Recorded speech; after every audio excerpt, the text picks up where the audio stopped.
চলবে না, ধর্ষণও চলবে না, লুটপাটও চলবে না, টেম্পিস্টানও দখল করবে না।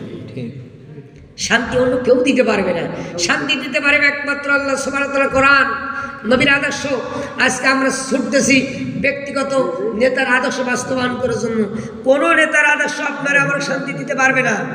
আমার বাবুদের একান্ত আপনজনের আমার একটা দৃষ্টান্ত দিয়ে আমি আলোচনার শেষের দিকে যেতে চাই।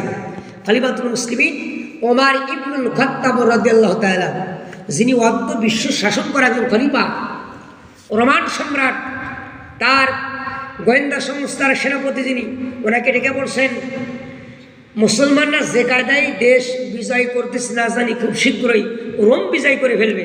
দেখো তো মুসলমানদের মূল উৎস কোথায়, তাদের সেনাবাহিনী কেমন, মুসলমানদের যিনি রাজা তার রাজপ্রাসাদ কত সুন্দর, তার কত সেনাবাহিনী আছে, কেমনে চলে, কোথায় বিচারাচার করে।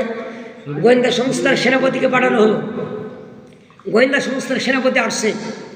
আসার পরে উনি একজন আল্লাহ নবীর সাহাবার সঙ্গে দেখা হয়েছে।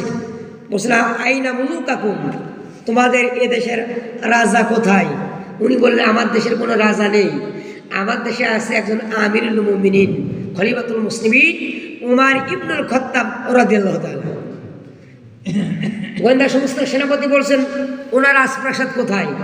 বলছেন, ওনার কোনো রাজপ্রাসাদ নেই, আমরা ৫ ওয়াক্ত নামাজে একসঙ্গে মিলিত হই, উনি নামাজের ইমামতি করেন, মসজিদ নববীতে উনি বিচারাচার করেন, এটা ওনার রাজপ্রাসাদ।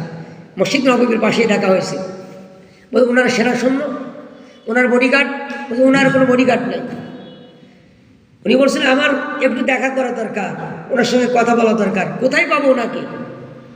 আল্লাহ নবী সাহাবা বললেন, ওনাকে এখন পাবেন না, একটু আগে ওনার